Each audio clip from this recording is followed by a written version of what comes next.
Okay, here's one warning for the Yankees, for Brian Cashman and Hal and whoever the hell else is going to be involved in this. But if you trade Luke Voit, okay, make sure the return is serious. Don't just trade him for some people that there's for some lackluster package, because my fear is it's going to turn into a Jay Buhner situation. I don't know if you remember Jay Buhner, but they traded him. He was a right-handed power hitter. They traded him to the Seattle Mariners for Ken Phelps, a left-handed power hitter.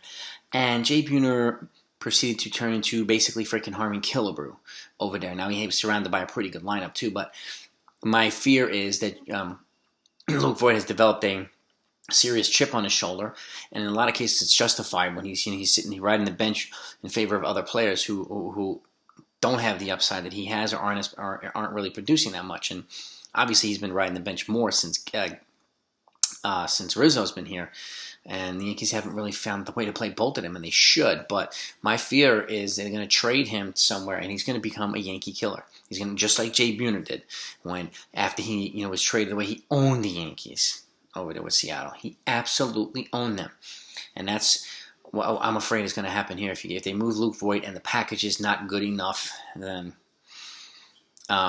it's going to be rough. I mean, get him the hell out of the American League if you can. Put him in the NL, and obviously if the NL starts to adopt a DH, opens up 15 more opportunities for him too. But if you move him in the American League, it better be for somebody like a Matt Olson, or serious starting pitching, or young controllable starting pitcher, or something like that, and not just prospects and marginal prospects or whatever. He's got good value. He's a good power bat. He will extract a decent amount of return in a trade. So, and if you package him with other people, you can get a better return, obviously, as well. So, that's my, it's my fear, but it's also my little rant for this evening. And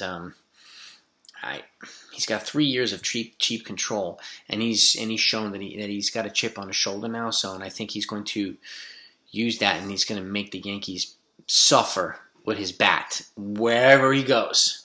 In the American League, obviously. If it's nationally, then it'll be a little interleague play, and if the Yankees play them in the World Series or whatever it is. But if it's in the American League and the Yankees face his team 10, 15, whatever times a year, my guess, my gut tells me he's going to make them pay. And that's the last thing we want. So whatever they decide to do this offseason, whether it be moving him, moving Torres, moving Bolt, or whatever, they better make sure that the returns are good. And Cashman usually he usually extracts a pretty good return, but those two particular guys, I would encourage, obviously, good trades with Luke Voit specifically, him, because I don't know, for some reason he has that that body language says that, and he's kind of hinted, if you trade me, man, I'm going to punish you, man.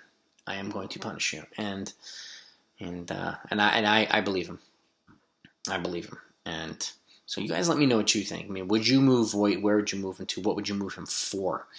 If you can get him to the National League, yes. And if you move him to the National League, obviously I'm going for controllable young starting pitching, maybe a starter and a reliever or something like that. American League's got to be, I think an offensive piece and a pitching piece, possibly. The only offensive piece I'm moving for, again, is Olson. And he obviously need to be part of a package, Voit, a more significant package for Olson, but that's the guy I would move him for. And if I was going to move Torres for an offensive piece, it would be Voit. It would be Olson as well. My biggest fear is, and I don't know if it'll happen, they'll package Voit and Torres and send them both to Oakland for Olson and some kind of pitcher, and they'll both wind up hunting the Yankees. So, Oakland seems to be a logical trade partner for me, because Oakland never really re-ups their guys once they become free agents. Olson's got a couple of years left of control. So does Voit, but Voit's on the cheap, and it's Oakland's in a good position to move a guy like Olson, get a lot back in return. They can get some controllable pieces, and that's what they do. Again, controllable pieces, develop them really well. Some of them become superstars, and then trade them when they go into free agency or right before free agency when they get expensive. That's kind of the rinse, recycle, repeat thing with the Oakland A's. So look out for them as a potential trade partner. And there's a couple other teams I fear. So, but The Oakland A's will probably be the one that'll bite us in the butt if they move him there. So, but if you get Olsen back, then to me it's a justified return, and I'm okay with that. But let me know what you think of Luke Voit specific. Do you think he'll punish the Yankees? I do. Let's get into it. Give me your ideas and your insights.